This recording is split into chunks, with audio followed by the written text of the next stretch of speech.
Hey, welcome back to Night Owl Mogwai Talk, keeping you up on the latest Mogwai news. Or at least the Mogwai news I want to talk about. And this week I want to talk about the finale of Gremlins, Secrets of the Mogwai. This long journey has taken a little more than a month to complete, and I never thought I'd see the final episode get here, but it's here. And without further ado, let's just get on to episode 10. Enough of me talking. Yeah, blah, blah, episode 10. Okay, so the finale of the hit animated series that's taking America by storm opens with the ruination and destruction of 1920s Shanghai. And besides the problematic tiny monsters, there's also a giant monster. A kaiju Ms. Claw is stomping around crushing people. Just ask this guy. She bellows into the night like an angry T-Rex while everything that can move does move. The magical knife with the power of creation sits in the palm of her hand like a tic-tac. Elle, Sam, and Fam are like, we've lived through the horror genre, the fantasy genre, the superhero genre, and now the giant monster genre? Are you kidding me? I signed up for a kid's cartoon, not this crap. Popwing's like, oh yeah, I forgot, Mom's trapped under this rubble, we should probably dig her out. So they do, and they realize they need to get her off that busy street immediately before they all get squished. They run down a deserted alley, then they plop down to rest for a minute and have some witty back and forth bonding banter. Sam says, I love a good let's all be friends scene, but we should probably fight the giant lizard instead. Just then, Madam Lady Giant Ms. Queen Klong goes stomping by looking like Heath Ledger's Joker. But in between pondering why so serious, she notices a billboard that reminds her the happiest time of her life was just a few minutes ago when she was holding Gizmo hostage against his will. She still has aspirations of humping the Eiffel Tower, she just wants Gizmo there while she does it,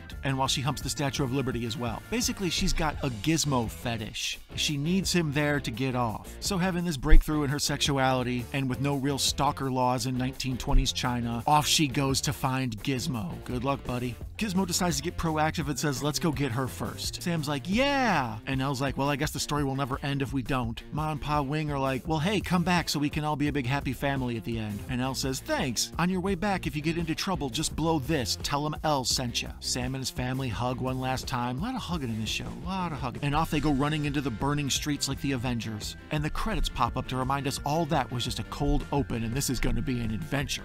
By the way, I previously said there was nothing really special going on during the intro scene that you can skip over. There's little trinkets from the various adventures they go on during the season. So you can see the clay knife, you can see the birdcage they keep Gizmo in, etc., etc. Meanwhile, back at the previously unyet named Purge sequel, Riley Green now walks around and inspects the damage as Noggin did earlier. He sees an advertisement for The Flash, but can't help but notice there's a 3-story giant Mogwai stomping around the city, angry and looking to eat everything. Sam, Elle, and Gizmo notice as well. Queen Klong realizes this is just stupid carrying this tiny little thing around and throws it down her throat like a Tylenol. Gizmo comes swooping in like the action hero he's grown into and goes flying directly into Sarlacc's pit. Once inside the mouth of the monster, he notices the magical knife of creation caught between her teeth like a popcorn kernel.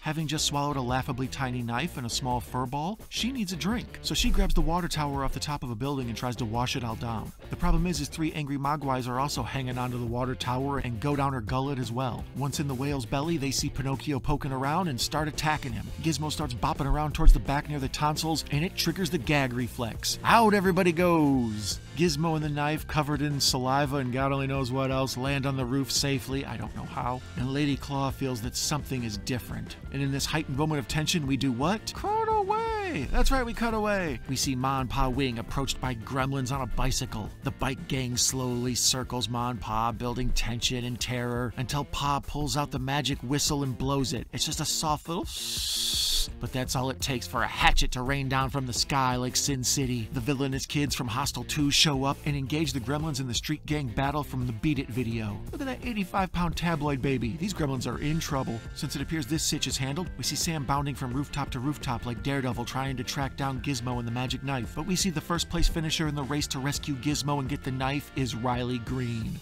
Ruh-roh. Sam and Riley have a little back and forth, and instead Elle runs at him with murder in her heart and a blood-soaked parasol in her hand. And before Riley Green can say, stop calling me my full name every time, you can call me Riley, that's my name, he uses the magic knife to bring some rope to life and tie Sam and Elle up to once again take them out of the fight. He then uses the magic knife to think his hands back into existence. In between being grossed out by the crackling bone noises, Gizmo digs his tiny buck teeth into his forearm to get away. Riley lets him go because now he has 2 hands and all the power in the world. And as he goes into one of his usual long-winded monologues about how he's become a god, Queen Klong reaches in and grabs Riley around the torso and starts to squish. Riley Green realizes he's screwed and tries to barter with the big beast. He says, "Remember that deal we had where you could see the world? I'm sorry I went back on it. Let's put that back in play. Here, let's look at the skies of Tahiti right now." A portal opens up and the bright, beautiful sunlight peering in between palm trees comes blasting in. Zzz, zzz, zzz. Gremlins everywhere are vaporized into grossness and goo. Riley floats away and lands on a rooftop in time to watch Ms. Claw start to bubble and pop. The sun melts and purees everything its rays can touch. Eventually, the bright light and heat are too much for Queen Claw, and she develops onset acne, the likes you've never seen. Splat, squish, gross. The Stay Puft Marshmallow Man is gone. Sam and Elle was like, "That is gross, but I'm very glad it happened." Riley Green comes floating down and says, "Let's not start rubbing our butts on each other just yet. We've still got my subplot to deal with." And Mr. God Complex lifts them into the sky and explains how he's gonna run this whole world. He's gonna turn all the living things left on it into the roaches. Starting with you two. But Elle says, "You want to be king of the roaches? Gotta have a lot of confidence in what you're thinking about to use that knife properly. You were just thinking about being king of the roaches. You wouldn't want to be King Roach, would you? Be a cockroach? You want to be a cockroach?" And the knife starts fizzling out on him, and she says, "A cockroach?" And we see Sam, and he says, "A cockroach? You don't want to think about cockroaches, do you? Cockroach. Cockroach." "Stop it! Stop it!" "Cockroach." And Riley zaps himself with the knife and immediately starts to transform into a David Cronenberg movie. First he pukes up little pearls of white something or other. Then the green knife floats up into the sky as Riley's arms turn into roach hands and he starts growing tentacles, and slowly he turns into a tiny, tiny roach as the knife falls down from the sky and slashes him in half. Wah, wah, wah. Sam's like, "Whoa, what are these?" And Elle's like, "Hold on, vomit pearls later. Let's figure out what we're gonna do about the rest of these gremlins left." The slimy green giggling goblins climb over the roof's edge and start to surround them. All is lost. It's the all is lost moment. And then at that point, Sam takes the knife, and just like he couldn't do before where he didn't believe in himself, now he does. He thinks to himself, "I can invent Thundercats 60 years earlier." And he raises the knife above his head, and power goes everywhere and blasts the gremlins away. The purple power of whatever his wish was permeates through Shanghai. We see the chaotic gremlin activity return to adorable Tribbles nonsense. People everywhere on the brink of destruction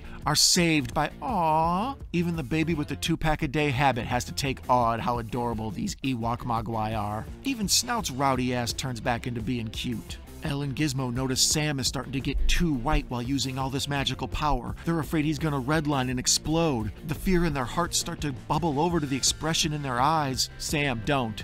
Sam, don't." And just like that, he doesn't. Oh, look how cute that is. Everybody has a good hearty laugh at how adorable these fuzzy little Mogwais are. And we see the vomit pearls laying on the ground around them begin to glow. We see magical energy radiate up off of them and become silhouettes of people. Who is this? Who is this? It's Grandpa! With the right musical key, trust me, this was kind of a sweet moment, even though very predictable. Grandpa and Sam have a big hug. Lots of hugging on this show. Lots of hugging.